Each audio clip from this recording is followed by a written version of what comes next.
A Procuradoria-Geral da República, até ela, o Ministério Público Federal, pediu pela segunda vez a soltura do Felipe Martins, que está preso há mais de 174 dias sem denúncia.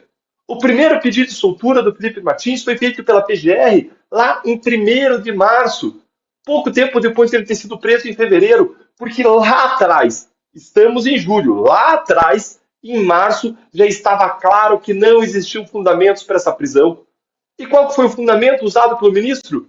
De que o Felipe Martins seria supostamente viajado para os Estados Unidos junto com o Bolsonaro no fim de dezembro de 22, o que nunca aconteceu. E aí muita gente me pergunta, mas Deltan, Felipe Martins, se ele tivesse mesmo viajado, qual o problema? Qual o crime? Nenhum, nada, problema zero.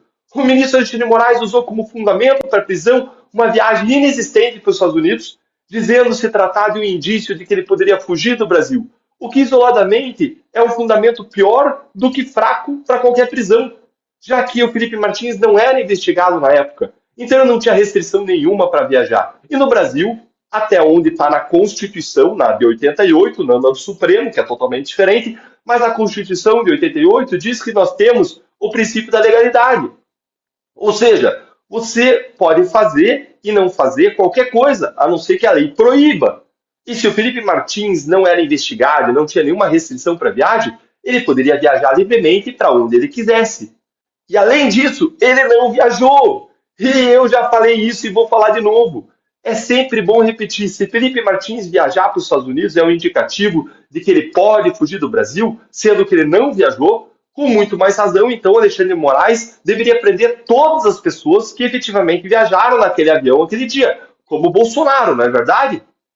Você pode até me dizer, Deltan, não fica dando ideia, vai que prende o Bolsonaro. Mas essa reflexão é importante, porque mostra como Alexandre de Moraes e o STF simplesmente não têm coragem de prender Bolsonaro, porque eles sabem quais seriam as consequências políticas e sociais disso.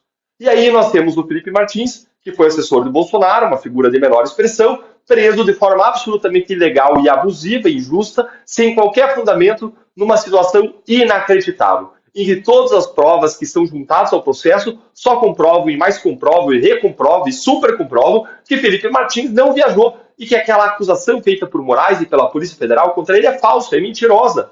É um caso singelo de um preso em que todas as provas do processo são pela sua inocência. Eu estou usando aqui inocência nos termos leigos, ou seja, todas as provas mostram que aquilo que é alegado para a prisão não existiu.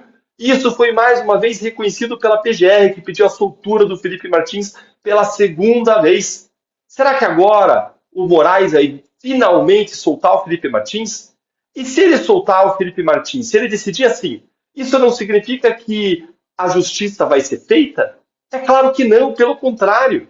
A injustiça já foi feita, já está consumada. São 174 dias de injustiça infernal, dia após dia, para Felipe Martins, para sua esposa, para sua família.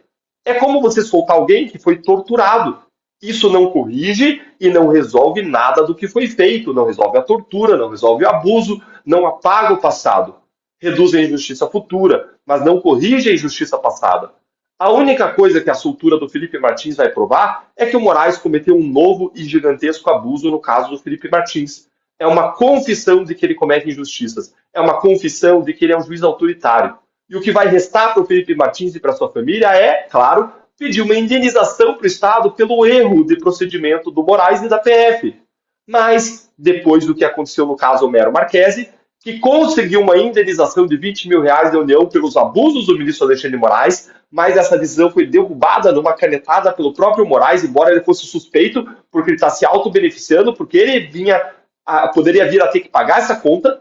Além disso, o Moraes mandou investigar o juiz que deu a decisão. Depois de tudo isso, tem alguma esperança para o Felipe Martins de que o que aconteceu com ele vai ser de alguma forma reparado?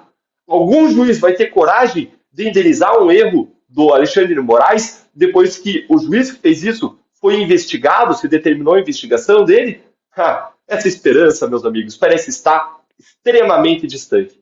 Mas a esperança que existe é de que esse desgoverno vai acabar, é de que o regime de censura do Alexandre de Moraes vai ter um fim.